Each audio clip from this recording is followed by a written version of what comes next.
Welcome है आपका। मैं हूं आपके साथ आपका अपना बिंदास आरजे पंकज।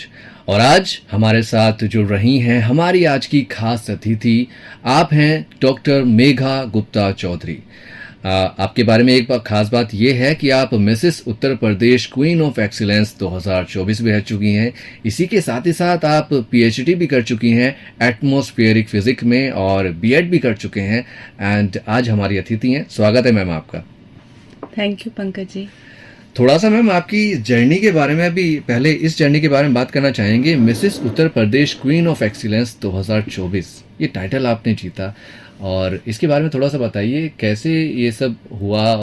बेसिकली पंकज क्या है कि जब मैंने ये स्टार्ट किया था तो मेरा ऐसा कोई इरादा नहीं था, ना ही मेरा ऐसा कोई बैकग्राउंड है कि मुझे ऐसा कुछ पेजेंट में पार्टिसिपेट करना है। मेरे फ्रेंड्स हमेशा मुझे बहुत इनकरेज करते थे और वो हमेशा मुझे रजिस्ट्रेशन फॉर्म्स भेजते थे कि तुम्हें ट्राई करना चाहिए।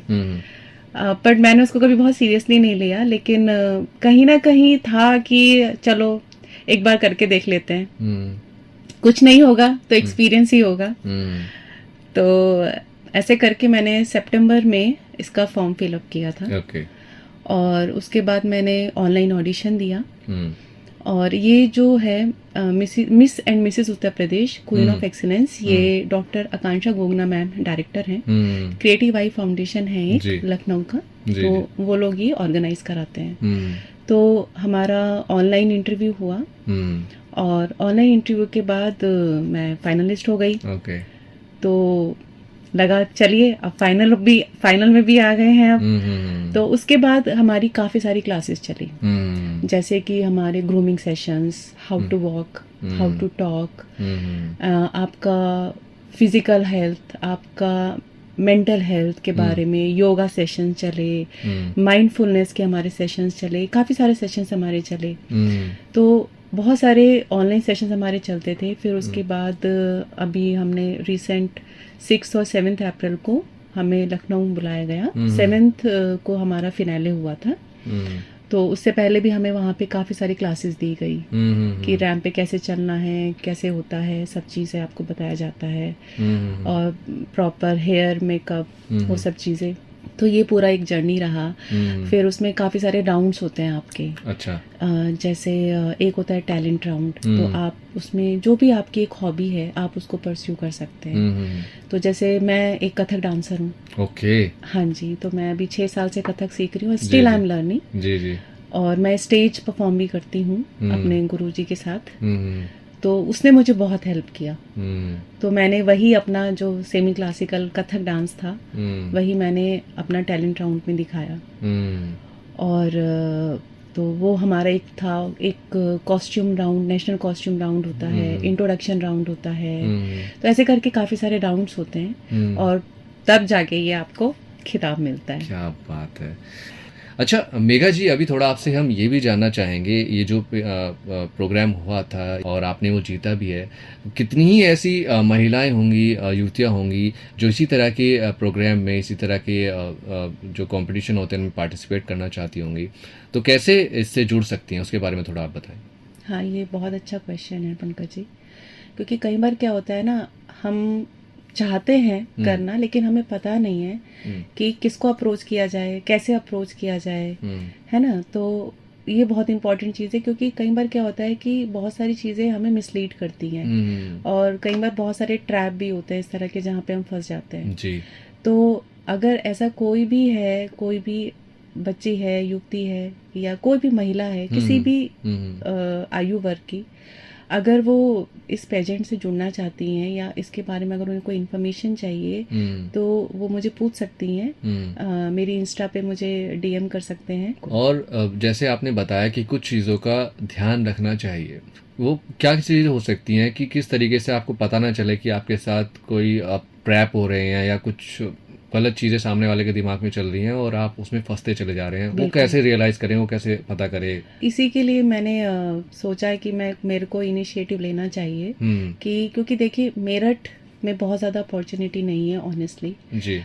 हम सब लोग दिल्ली की तरफ भागते हैं, वहाँ पे ऑप्शंस बहुत ज़्यादा हैं जी। मॉडलिंग कंपनीज बहुत सारी हैं, तो सही प्लेटफॉर्म कैसे मिले वो एक बहुत इम्पोर्टेंट चीज़ है।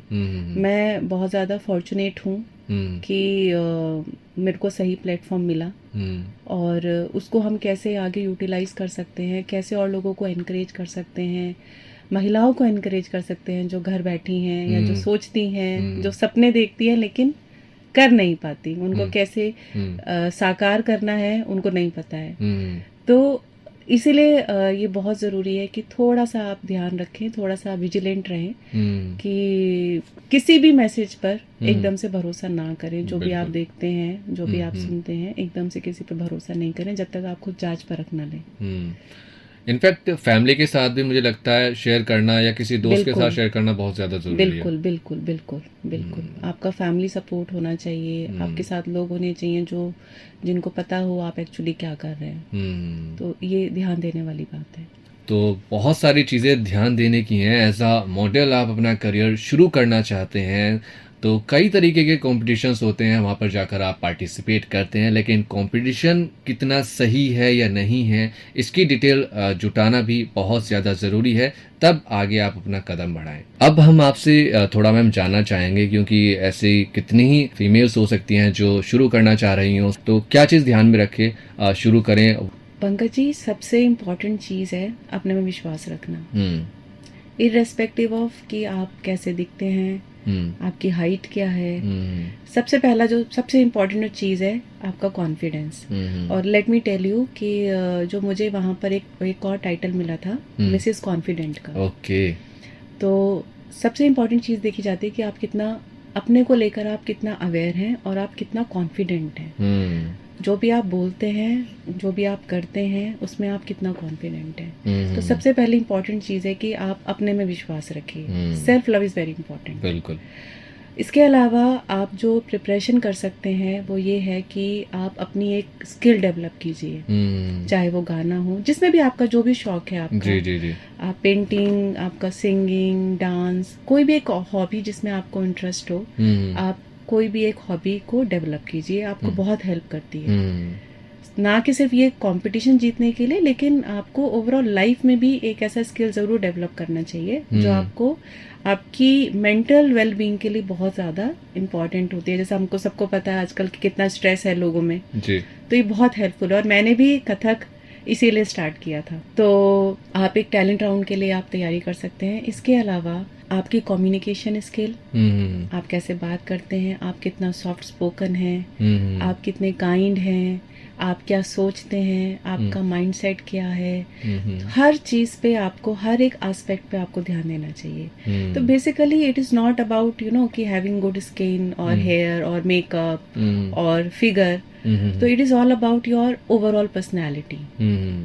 तो आप उसको कैसे ग्रूम कर सकते हैं हर क्षेत्र में, चाहे वो आपकी मेंटल वेलबींग हो, चाहे वो आपकी फिजिकल वेलबींग हो, या वो आपकी स्पिरिचुअल वेलबींग हो। तो कहीं ना कहीं ये सारे जो एस्पेक्ट होते हैं ना, ये आपकी लाइफ से जुड़े हुए होते हैं। तो आपको हर चीज़ पे काम करने की ज़रूरत है। आप लोगों से कैसा बिहेव करते हैं, आपका कैसा बिहेवियर है लोगों के साथ, तो each and everything is judged over there. तो आप ये कह सकते हैं कि जब से मैं फाइनलिस्ट बनी, या जब से मैंने सेशंस अटेंड किए, तो हाउ पंक्चुअल आई एम, या मैं सेशंस अटेंड कर रही हूँ या मैं नहीं अटेंड कर रही हूँ, या मैं कैसे रिस्पॉन्ड कर रही हूँ, या आप कितने लोग जो आपके साथ, जो आपके कंटेस्टेंट हैं जो और आपके साथ वहाँ पर हैं, आपका उनके साथ बिहेवियर कैसा है। तो बहुत सारी चीज़ें जज की जाती हैं और आप अंडर सर्विलेंस होते हैं फॉर 48 आवर्स।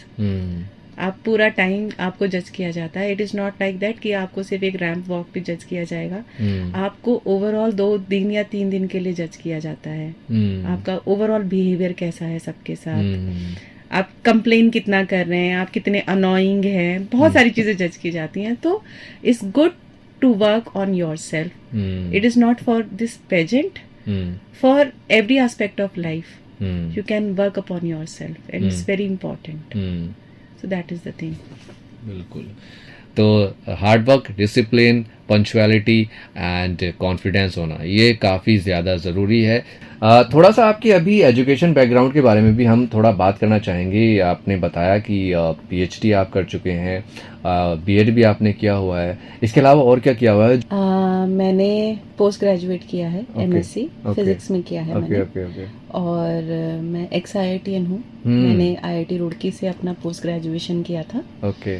और उसके बाद मैंने अपनी पीएचडी कंप्लीट की हम्म। एटमॉस्फेरिक फिजिक्स में। ओके। फिर मैंने सोचा कि कुछ और पढ़ना चाहिए, कुछ नया और सीखना चाहिए। हम्म। तो फिर मैंने एक टेक्निकल डिग्री लिया, एमटेक किया मैंने ओके, वीएलएसआई में, चिप डिज़ाइनिंग में। Okay, okay. फिर उसके बाद मुझे लगा कि मुझे थोड़ा सा अपने बच्चे को ध्यान में रखते हुए फ्यूचर प्लान्स के लिए मैंने बीएड भी किया। Okay, okay. हालांकि बहुत ही डिफरेंट, लोगों को बहुत अजीब लगता है कि ये सब करने के बाद बीएड क्यों किया। हाँ, हाँ, हाँ। पर ठीक है, पढ़ाई कभी वेस्ट नहीं जाती है। हाँ, हाँ, आप हमेशा कुछ ना कुछ सीखते हैं। हाँ। तो यही सोचकर मैंने बीएड की डिग्री ली। ओके। तो ये मेरा एकेडमिक बैकग्राउंड है। क्या बात है। एकेडमिक बैकग्राउंड आपका बड़ा मतलब खास रहा है, PhD, BEd, BSc, MSc and आपने बताया एमटेक, एमटेक भी। और उसके बाद फिर एक टाइटल तो आप जीत चुकी हैं, Mrs Uttar Pradesh queen of excellence 2024। इसके बाद आगे की क्या तैयारी है, क्या प्लान है, क्या सोच रखा है कि अभी ये तो हो गया, इसके बाद अगली सीढ़ी ये है? पहली बात तो पंकज जी, मैंने सोचा नहीं था कि मैं ये टाइटल जीत जाऊंगी। ओके। मैंने बस ये सोचा था कि चलिए देख कर आते हैं कि हाँ। कैसे एक्सपीरियंस होता है, कैसे लोग होते हैं, क्या कुछ करने को मिलता है। तो ये सोच के मैंने इस पेजेंट में पार्टिसिपेट किया था। अब क्योंकि मैं जीत गई हूँ तो काफ़ी सारे ऑफर्स आ रहे हैं।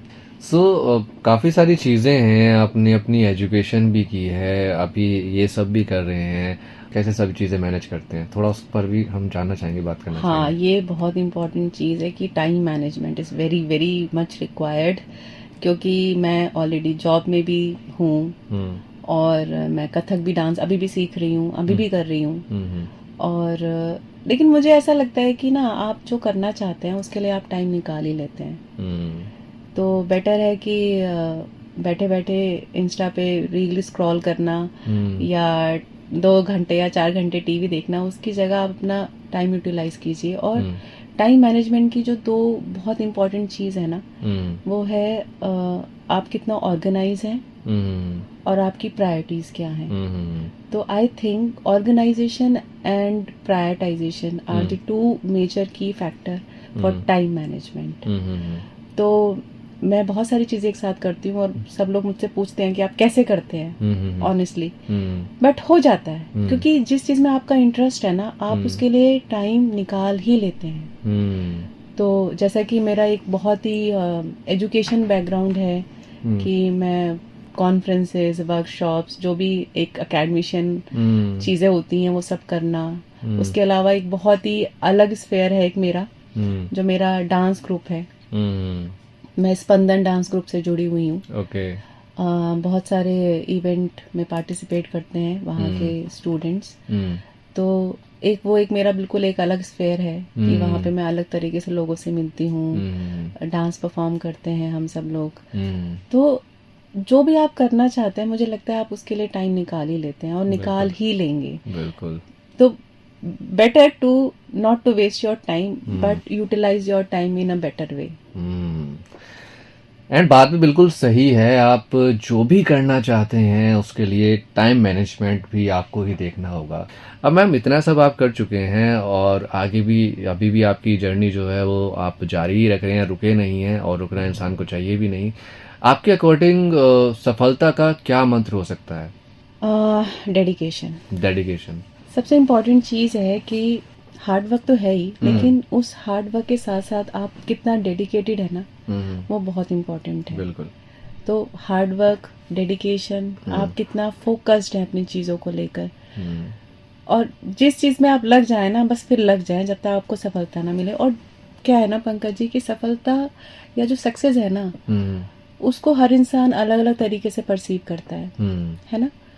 मुझे ऐसा लगता है कि अगर मैं कल से बेहतर इंसान हूँ, जो मेरा बीता हुआ कल है और जो मेरा ये आज है, जी। अगर मैं आज अपने बीते हुए कल से ज्यादा बेहतर हूँ तो वो मेरे लिए सक्सेस है। हम्म वो किसी भी टाइम में हो सकती है। हम्म सफलता कभी भी छोटी या बड़ी नहीं होती, सफलता सफलता होती है। हम्म तो आप जो भी करना चाहें ना, पूरी शिद्दत के साथ, फोकस के साथ हम्म और मेहनत के साथ कीजिए, फिर आपको कोई नहीं रोक सकता। और सबसे ज्यादा इम्पोर्टेंट है अपने पे विश्वास रखना कि ये होगा। हम्म मैंने बहुत कम एज में हम्म पढ़ाई के साथ साथ मैंने बुक्स लिखी। हम्म मेरी 6 बुक हैं ऑलरेडी, हम्म जो डिफरेंट यूनिवर्सिटीज़ के लिए मैं लिख चुकी हूँ। हम्म तो कई बार क्या होता है ना, लेडीज़ इस चीज़ को एक बहुत बड़ा एक बना लेती हैं कि नहीं, हमारी फैमिली, हमारा बच्चा।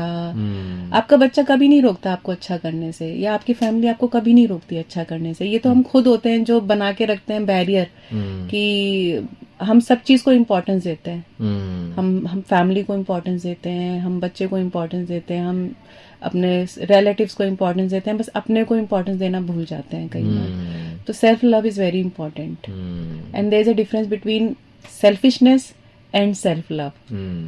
तो मेहनत से बढ़कर कुछ नहीं है, मेहनत के बिना कुछ नहीं हो सकता। और उसके साथ साथ पूरी डेडिकेशन के साथ अगर आप कोई भी चीज़ करें ना, तो आपको ज़रूर मिलेगी। आज नहीं तो कल ज़रूर मिलेगी। बिल्कुल बिल्कुल, ये तो है। मेघा जी, वापस आते हैं आपके Mrs Uttar Pradesh queen of excellence 2024 के टाइटल को लेकर बात करने के लिए। जब आपने इस कंपटीशन में अपनी शुरुआत की, और जैसा कि आपने बताया कि आपके दोस्तों के द्वारा और बाकी सभी के द्वारा सजेशंस आ रहे थे कि आपको ट्राई करना चाहिए, आपको ट्राई करना चाहिए, आपने ट्राई किया। कुछ आपको अलग लग रहा था, कुछ नया लग रहा था, थोड़ा दिमाग में कुछ चल रहा था कि कैसे होगा, क्या होगा, कुछ ऐसा सोच रहे थे आप? हाँ बिल्कुल, ये मेरे लिए बिल्कुल नया एक्सपीरियंस था, हम्म क्योंकि मैंने ऐसा पहले कभी कुछ नहीं किया लाइफ में। Hmm not a simple ramp walk. मैंने चलना भी वहीं पर सीखा। ओके। इसकी पेजेंट की तैयारी के दौरान ही मैंने सीखा। जब हमारी ऑनलाइन क्लासेस होती थी, हमें वीडियो शेयर किए जाते थे कि आपको ऐसे प्रैक्टिस करना है, ऐसे खड़ा होना है, ऐसे पॉज देते हैं। तो वो एक नया एक्सपीरियंस था, और बहुत सारी शंकाएं भी थी कि कैसे होगा, और हमें तो कुछ भी नहीं आता है। लेकिन सीखने से सब होता है, बिल्कुल। सीखने से सब होता है। एक चीज़ ये भी ज़रूरी है कि हमारी फैमिली ज़रूर हमारे साथ होनी चाहिए कुछ नए काम को करने के लिए, एंड आपके साथ तो रही हैं, आपका बेटा भी आपके साथ रहा है, आपके हस्बैंड भी आपके साथ रहे हैं। जब उन्हें पता चला कि टाइटल मिल चुका है, तो उनके क्या रिएक्शन थे? हाँ, वो सब बहुत खुश थे। हाँ। क्योंकि ऐसा कुछ किसी ने एक्सपेक्ट नहीं किया था। जब मैंने ये बताया कि मैं फाइनलिस्ट हूँ और मैं ऐसे पार्टिसिपेट करने जा रही हूँ, तो उन्होंने बोला, मेरे हस्बैंड ने बोला कि अच्छा, फिर तो तुम मिसेस उत्तर प्रदेश बन जाओगी, फिर तो तुम सेलिब्रिटी बन जाओगी। तो जबकि ऐसा कुछ भी नहीं था कि मैं कुछ मैंने सोच के गई थी कि मैं जीतने वाली हूँ या ऐसा कुछ। हाँ, लेकिन अपनी तरफ से तैयारी अच्छी थी। और जब मैं जीत गई तो ऑब्वियसली बात है, मेरे पेरेंट्स बहुत ज़्यादा खुश थे। दोनों तरफ की जो फैमिलीज थी बहुत ज़्यादा खुश थी। मेरे बेटे को तो समझ में भी छोटा है ना, नहीं आ रहा था कि क्या है। फिर मैंने उसको समझाया, तो सब बहुत खुश थे। और मेरे सारे फ्रेंड्स, मेरे कॉलोनी के जो मेरे फ्रेंड्स हैं, सब ने मेरा एक बहुत ग्रैंड वेलकम किया। तो सब लोग बहुत खुश थे, और खुशी होती भी है। इस वक्त हमारे साथ जुड़ी हुई हैं doctor Megha Gupta Chaudhary ji, Mrs Uttar Pradesh queen of excellence 2024 रह चुकी हैं। काफ़ी सारी बातें हुई, उनकी जर्नी के बारे में जाना, उनके एजुकेशन बैकग्राउंड के बारे में जाना, और काफ़ी अच्छी अच्छी बातें उनसे हुई। फिलहाल वक्त है हमारा स्टूडियो से चलने का। सो मेघा जी, जाते जाते हमारे लिसनर्स तक, हमारे श्रोताओं तक क्या संदेश आप पहुंचाना चाहेंगी? पंकज जी, आपके जरिए मैं सबको ये बोलना चाहती हूँ, जितनी भी बच्चियां हैं, युवतियां हैं या महिलाएं हैं जिनकी शादी भी हो चुकी हैं, तो मेरा सबको सिर्फ यही एक कहना है कि प्लीज डोंट स्टॉप ड्रीमिंग। कि सपने देखने की कोई उम्र नहीं होती, और कोई भी सपना बहुत बड़ा नहीं होता, और कोई भी सपने देखने वाला कभी छोटा नहीं होता। तो मेहनत कीजिए, अपने पे विश्वास रखिए, और आप कुछ भी कर सकती हैं। महिलाएं चाहे तो कुछ भी कर सकती हैं। तो हमेशा इस बात का ध्यान रखिए कि अगर आप कुछ करना चाहते हैं तो उस पर काम कीजिए और ये विश्वास रखिए कि आप कुछ भी कर सकते हैं। जैसे मैंने एक स्लोगन पढ़ा था कहीं पर और मुझे बहुत अच्छा लगा कि वो स्त्री है, वो कुछ भी कर सकती है। ये एक फिल्म का डायलॉग है, लेकिन इसको हास्य प्रधान ना लेकर इसको प्रेरणा प्रधान लेना चाहिए कि हाँ वो कुछ भी कर सकती है। तो आप कुछ भी कर सकती हैं, जो भी इसको इंटरव्यू को सुन रही हैं, आप कुछ भी कर सकती हैं, विश्वास रखिए। बहुत सही बात बोली है कि वो स्त्री है, कुछ भी कर सकती है, इसको हास्य प्रधान ना लेकर प्रेरणा प्रधान ले। बाकी आपसे कहना चाहूँगा, आप अपना ख्याल रखिए, अपने आसपास पेड़ पौधे लगाइए, हरियाली फैलाइए, पानी को बचाइए। घर से जब भी निकलते हैं और निकलते हैं टू व्हीलर से तो प्लीज़ हेलमेट को लगा कर जाया कीजिए। फोर व्हीलर से जाते हैं तो सीट बेल्ट को लगा कर जाया कीजिए। बाकी हंसते रहिए, मुस्कुराते रहिए। Bye bye and take care.